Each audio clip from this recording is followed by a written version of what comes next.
Are we fortunate to be in a spiritual community where people are in the flow of giving and receiving?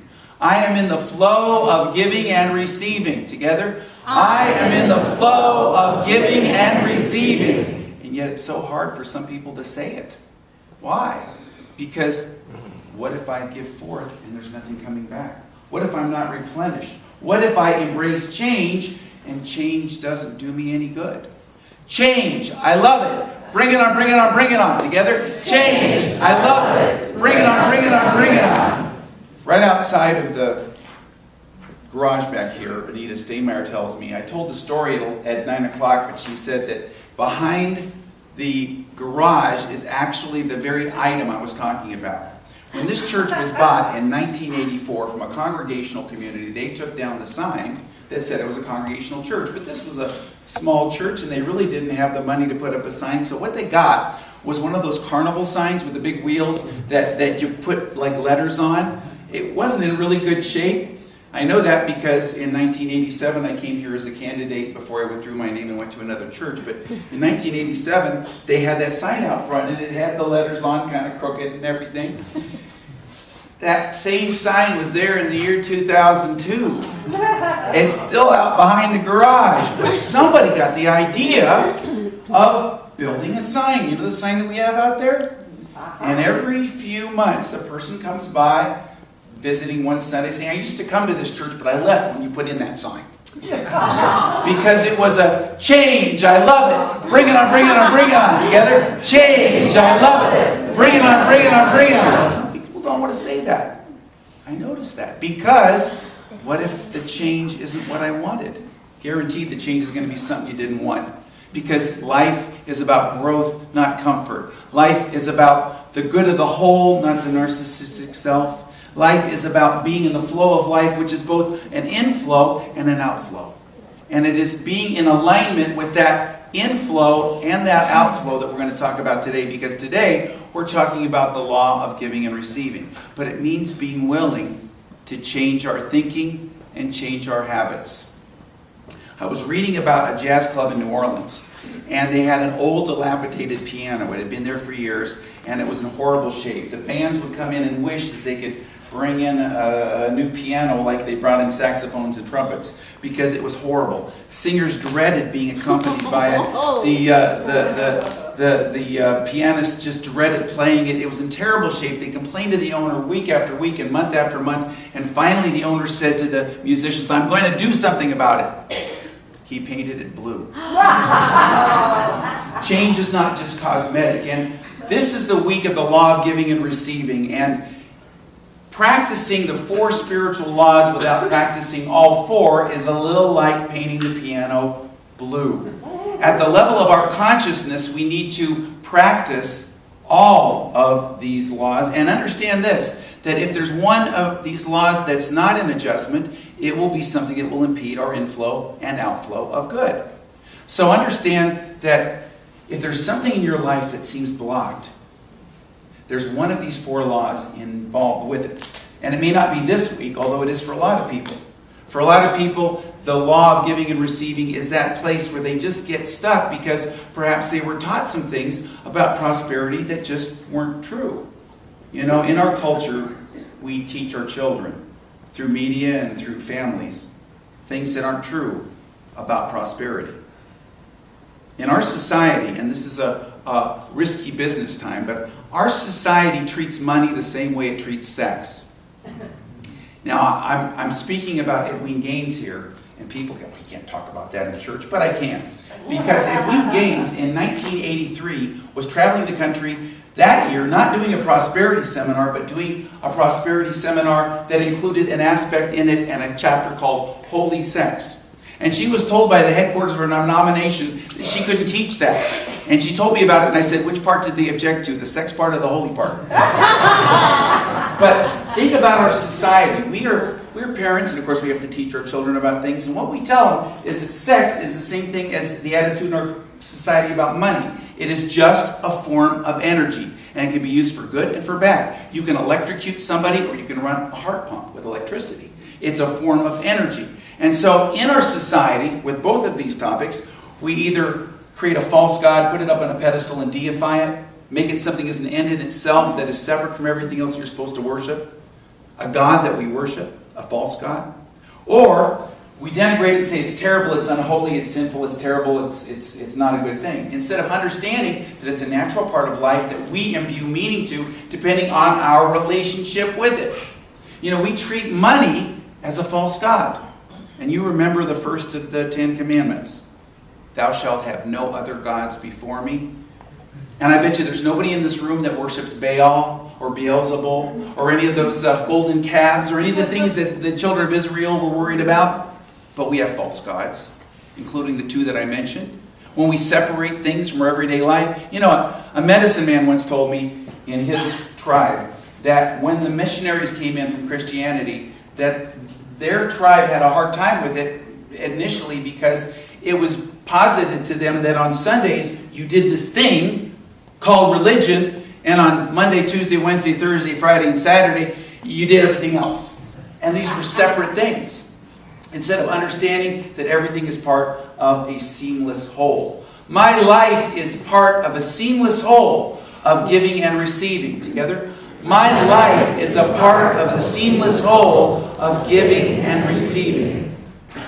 Probably the most profound paragraph in the book that we're studying, which is Edwene Gaines' book, The 4 Spiritual Laws, is found very early in it. And it's the reason why I led this series off with a lesson on purpose.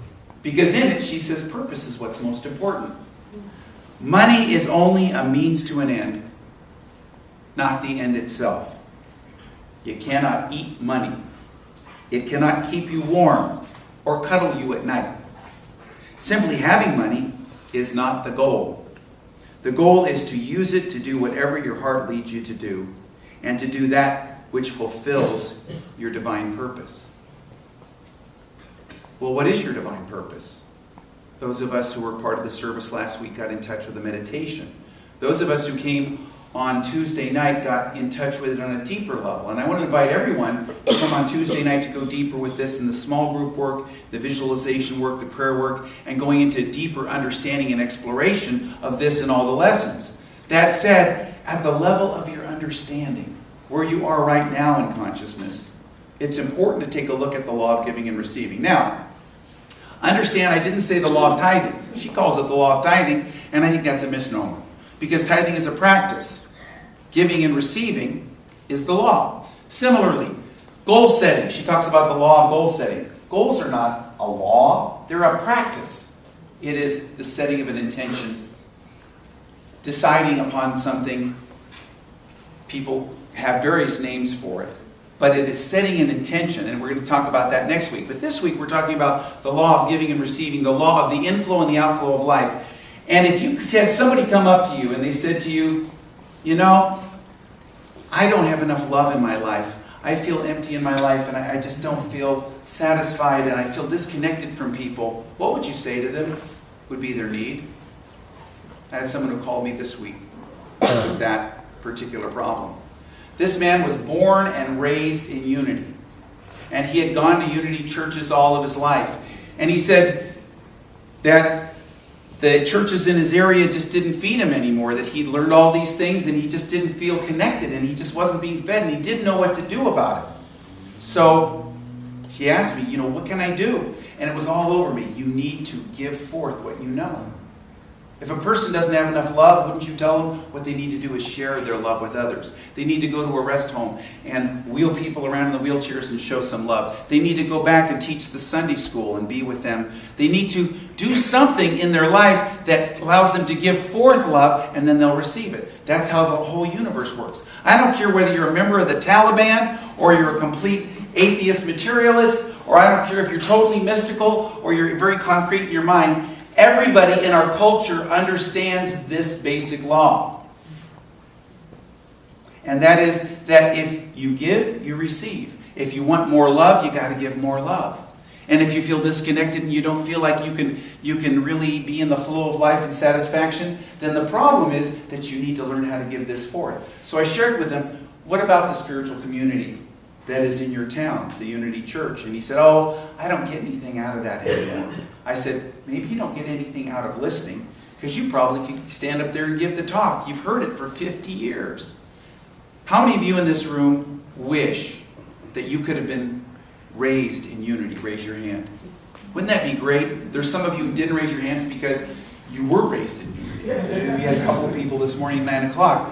But this guy had that wonderful privilege, but he reached that point where it just wasn't clicking for him. I said to him, why don't you get in touch with that church, find out what you need to do to become a chaplain so that you can feed other people and give that forth. Why don't you get involved with the Sunday school, the children's education in that church, and learn how to give, because there's nothing better in unity than how we educate our children. And so he said, I'm going to do that. I've been stuck in my life. I've just been receiving and receiving and receiving, and it's time for me to give forth. That's true in every area of life. And it's also true in terms of finances.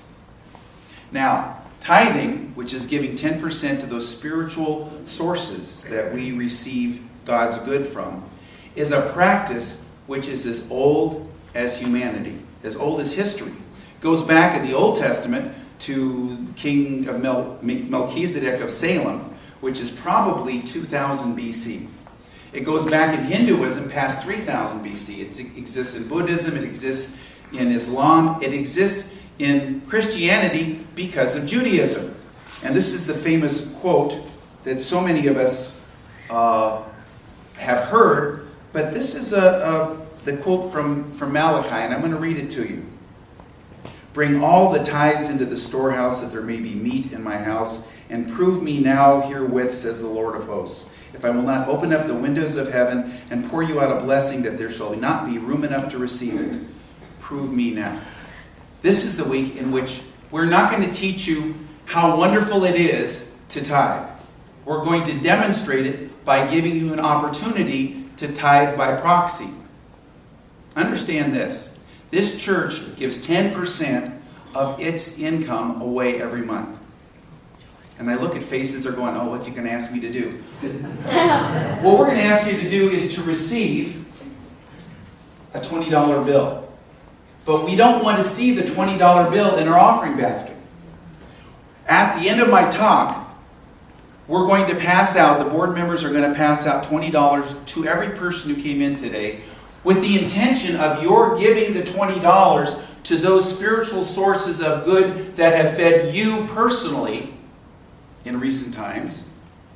And you do it on behalf of your church. You see, this church gives away 10% of its income. And every month the board gets together and decides what that is. Most months we give to Silent Unity, the prayer ministry, the region that feeds our children with spiritual curriculum, the International New Thought Alliance, which is a teaching ministry that teaches us, all of us who believe in New Thought, which is our philosophy. Organizations that, like Martha Creek's Healthy Congregations. So these are the different places that the board decides to give 10% of our income to every month, except for this month. In January, what we do is we give out a prorated version of our tithe, which works out to be about $20 a person, and we ask you to give it to those spiritual sources that feed you spiritually. Now you say to yourself, well, I don't really even know what those are. How am I supposed to know if I'm not supposed to give it back to the church? Because that would be like the church tithing to itself, which really isn't a flow of inflow and outflow. Where am I going to give it? Ask yourself, where have I been fed? Sometimes, I'll give you a couple of examples. Sometimes I get letters from people or emails who tell me that they gave this $20 to the church they were raised in. The First Methodist Church of Rockford they were raised in. And this week, there was something they learned in Sunday school in 4th grade that they drew upon in their life. Maybe there was something they saw in a television ministry, or maybe there was something they read in a book and they could send it to an author, or it could be any number of things. Edwene Gaines in this book talks about all the variety of places that God speaks to us and teaches us in our world. But this is your opportunity to experience what it's like, because as you give, so you receive. But perhaps you haven't been ready to do that in your own life. Now you can do it on behalf of the church. And you can experience the incredible joy that happens in your life to the extent that you allow yourself to outflow that which comes into you. The law of giving and receiving is a powerful law.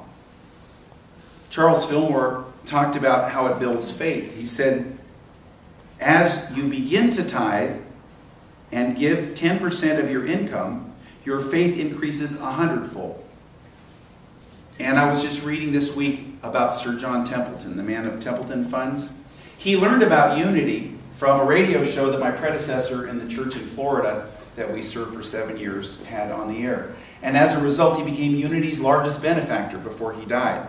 But he shared with me in a letter, because he always would send something to the church every month, he shared that the world, let me get this right, the world says that if you have 10 apples and you give one away, that you have 9.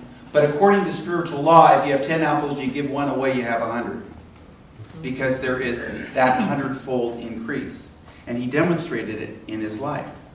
Now Lynn and I, well, Lynn's been tithing since she was 4, but she said her parents had made her do it. She didn't really understand why she was doing it until she married me. But for me, when I was 13 years old, I went to a church that had a really boring speaker. My parents went to the church that had the good speaker. My church, however, had the Sunday school department.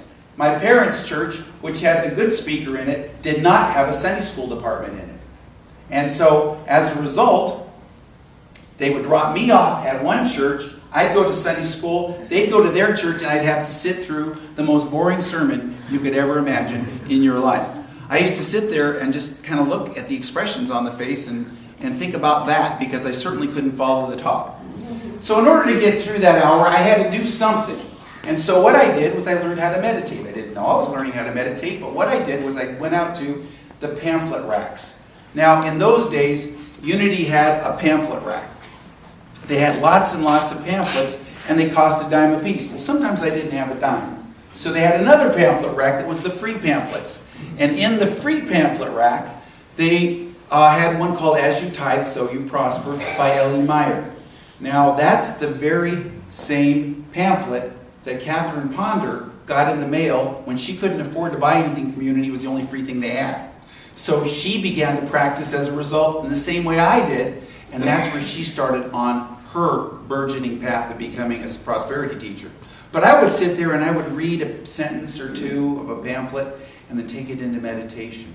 And I did that with this one. It was a pretty long pamphlet, so it took me 2 or 3 weeks. And finally, I was convinced I would try this at the age of 13. Now, my income was $1 a week, so I took the envelope, and by the way, you notice you got envelopes in front of you. We'll talk about that in a second. I took the envelope and I put a dime in it, and I sealed it up, and I'm sure that whoever was doing the count that day thought there was a joker there, but that was my income.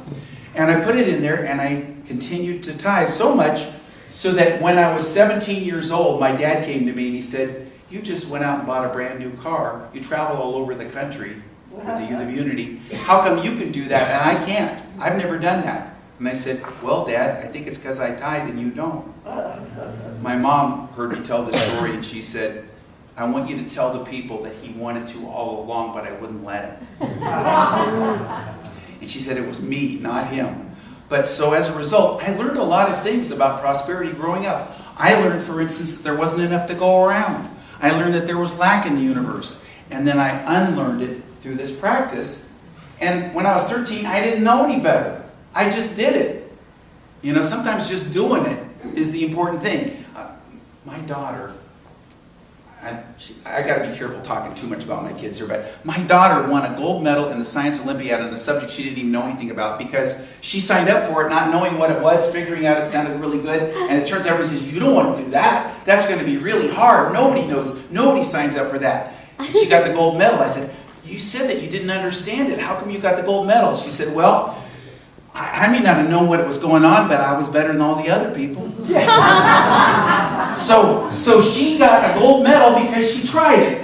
You know, sometimes you just give it a fly. Be willing to be willing to be willing and to give something a try. And this Sunday, this is an opportunity for you to experience something new in your life. To experience a change. I love it. Bring it on, bring it on, bring it on. Together. Change. I love it. Bring it on, bring it on, bring it on. Now, change is hard sometimes. I'll never forget in my very first church, they had a grand piano and they had an organ. But the organist, and that's all she played, was told to me was a world-class, almost as good as Tatiana, but not quite, pianist. She was a concert pianist. But she never played the piano, and I asked why. And they said they didn't know why, and then I found out why. I sat down at the grand piano, which was covered with wonderful living plants, and I started playing it, and it sounded like one of those Fisher-Price toys. Clunk, clunk, clunk, clunk. And I thought, this is strange. And then I looked at the lid, and it was all warped because it had been watered. Plants had overspilled through it. So I had a piano technician come out. I didn't know about pianos. I was an organist. He said, the soundboard is warped. You might as well just scrap it for wood and metal. That's all it's worth. Well, the board talked about it. In those days, we only had 30, 40 people in the church. But one of the board members gave the money to get a serviceable upright. Sounded good. Didn't look too hot. We explained to the congregation what had happened. That piano was kind of a sacred cow. The family had donated that piano because an organist 12 years before had actually passed on during the service while she was playing. And so they gave it in her name. But before we did this, we talked to them and they said, this is what she would want. Not to say that everybody liked the change. So anyway, the next Sunday, after we explained all this, I showed up and there were plants all over the piano. And water dripping down the front of the piano. I was able to save it before I got into the soundboard.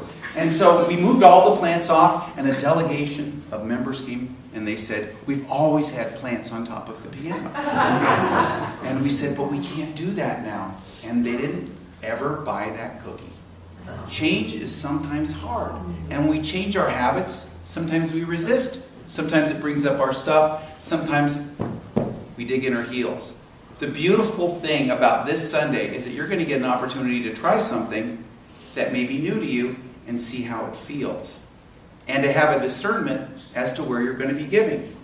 Now, the one thing we don't want to see is this. This is called wadded up consciousness. What am I holding in my hand? A wadded up $1 bill. If that's all you have to give, open it up and give it proudly. Get your foot off the hose and let it flow. I unwad my wadded up consciousness. Together? I unwad my wadded up consciousness. Because it's the spirit of giving that is the most important thing. I had a guy in my very first church who showed up for a lecture by a man named Peter Caddy. Peter Caddy was the founder of the Finhorn community, and 33 years ago, when he showed up in my church, he was a major celebrity. People knew who he was. The Finhorn community is a spiritual community in Scotland. And he came to give a lecture, and he always charged $20 a person for his lecture, but we talked him into doing it the Unity way, which was a suggested donation. People could give what they wanted to, with a suggestion that the standard was $20 a person, knowing some people might give more. He went along with that, kind of questioning it. So a guy showed up, first time and only time we ever saw him, and he showed up and he said, how much is it? And we said, well, it's just a love offering. You just give whatever you feel led to give. So he said, well, I don't want to give anything. And we said, it's okay, you can just give a penny. I don't want to give a penny. How about some fuzz or lint inside your pocket? You've got to give something. I can't believe you people, he said, and stormed off. This issue of giving is sometimes so close to the heart. But the truth is that you cannot receive until you give. And in the spirit of giving and receiving, amazing things can happen. In that same church, that church was founded in 1923. It had not ever, as an organization, tithed, or to my knowledge, given anything, anywhere. And it had a very calcified consciousness. So what we did was, my second board meeting, I shared with them, it's time for us to tithe. We just sold some land next door, and there was a huge amount of money. And believe me, they had a lot of discussion about it. They didn't know what to do. Finally, they decided they would give it to a television program called There Is a Way. There Is a Way was in Southern California and actually had better ratings than the Today Show. and it was on Channel 9 every morning. Well, the There Is a Way show had happened because this guy had heard from his accountant that he needed to give away the equivalent of $1.7 million that year. So he was Jewish, but he went through all the list of churches alphabetically in the Palm Springs phone directory, and he got to you. And up to that point, everybody talked about what they'd do with the money. They would build a new building. They would put a wing on the church. They'd hire new staff. They'd do all these things that were self-serving. So he asked the question, he'd ask all the people up to the letter U for unity. He said, what would you do if I gave you this money? And the minister said, come down and I'll show you my plan. What do you mean your plan? I've got it in my drawer. I've just been waiting for somebody like you to call. And we'll talk about this next week with the goal setting. So anyway, he came down and he realized that the plan was to feed other people, to give forth to other people, to do this incredible, wonderful act that went on for 15 years in Southern California. But what we didn't know was that our tithe check, which was substantial, was the difference of them staying on the air. Because the first year, he gave them that windfall. The second year, he also gave them the same amount. But the third year, he didn't have quite the success, and he didn't give them anything. And they were going to go off the air in 48 hours. And we gave them the exact amount, I think a couple $100 off, that they needed in order to stay on the air. They stayed on the air for the next 10, 15 years. It was an incredible thing. And that church prospered and never looked back. Never, ever had financial problems. You know, it doesn't mean that you aren't going to have financial problems. Lynn and I, when I lost my last position, my income went down to 1/10. But it never was a question whether we continue tithing. We just continued to do it. And by the end of that period of time, we actually had more money than we started. But it means that you hold in faith. You hold in faith. So unwad your wadded up consciousness. Allow yourself to give in a spirit of giving and receiving. And discern right now where you want to give this $20 to. I'm going to ask the board members to come forth with the $20 and pass it around. Now, don't reject your good, because that's wadded up consciousness too. Accept it and realize that you are worthy of receiving. That you are the expression of God, the inlet and the outflow of God. I am the inlet and the outflow of God. Together? I am the inlet and the outflow of God. Sometimes you can talk about how wonderful something is. Sometimes you can talk about what you should do or shouldn't do, and it doesn't cut it. You just do it. And this is an opportunity for you to just experience what that's about. So unwad your wadded up consciousness and be the inflow and the outflow of God. And so enjoy this experience that you're having together and touch into it. So I'm going to ask that we take our $20 and Lane, you can probably start up this side from the back because I think this row needs it too. And just take it in your hands and imagine, what possible good could I give to? Where has God fed me in my life? Even as I have been the inflow of good spiritual energy, so I am ready to be the outforming of that good spiritual energy. I am the inlet and the outflow of God. So now what I want you to do is hold it with both hands and just ask the question, where has God fed me? And go into a space of I don't know.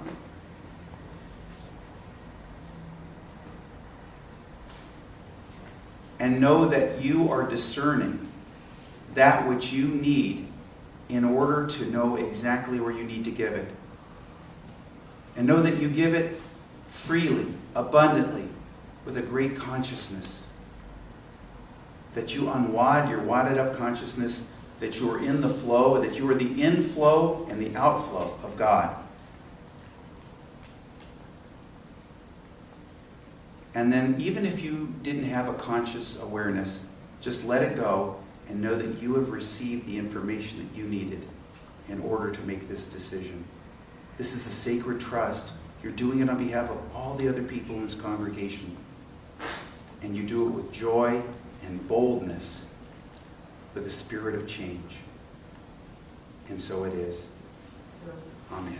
Now take a deep breath and let it out, and set down all papers in your hands so that we can have silence and move into this experience of infilling and outflowing. I am the infilling of God, life, and energy. And I am the outflowing of God, life, and energy. I am in the flow of giving and receiving.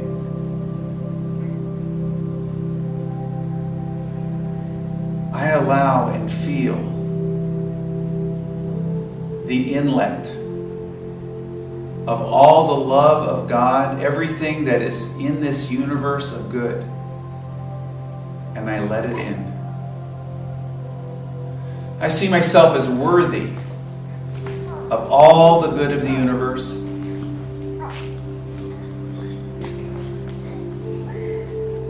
I accept what I receive. I accept this goodness. I accept this light and this life and this love.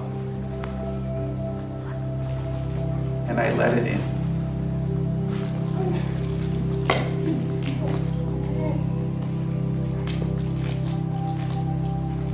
And now I allow myself to express forth the light and love of God. And allow myself to feel myself as a radiant light, a beacon of God, light, and life and love.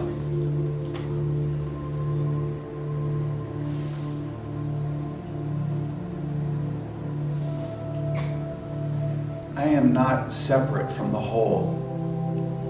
I am one with this whole universe of love and light and life, and I let it in. And I express it forth.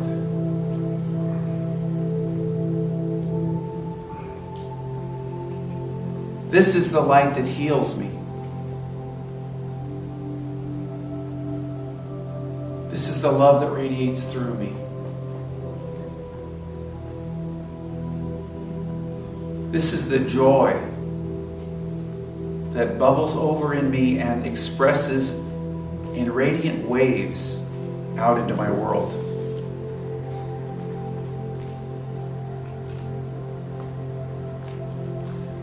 I am the infilling of God, light, life, and joy.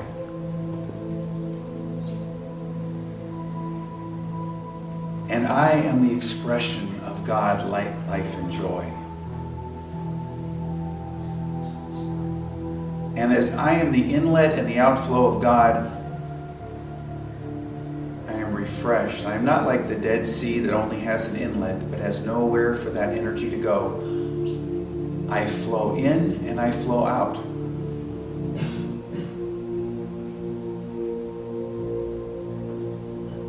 And now I want you to get in touch with the feeling.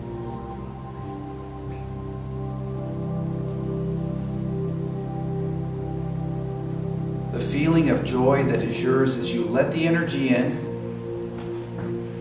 You let it infill you.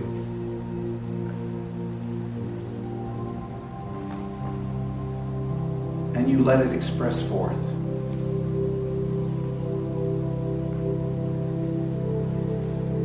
I am the infilling and the outflow of God, life, light, and joy. Feel this now.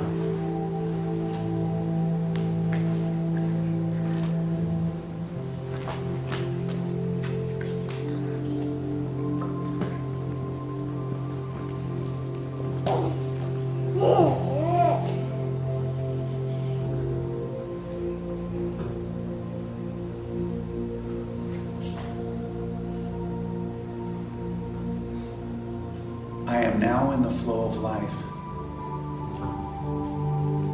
Thank you, God, that I am that inlet and outflow, and I am one with the whole of the universe. And I allow myself to receive, and I give forth from that abundance. And so it is. Amen. What to do is get in touch with the flow of giving and receiving. I give in the flow and I receive in the flow. Together? I give in the flow and I receive in the flow. And silently. And again aloud together, please. I give in the flow and I receive in the flow. And so it is. Amen.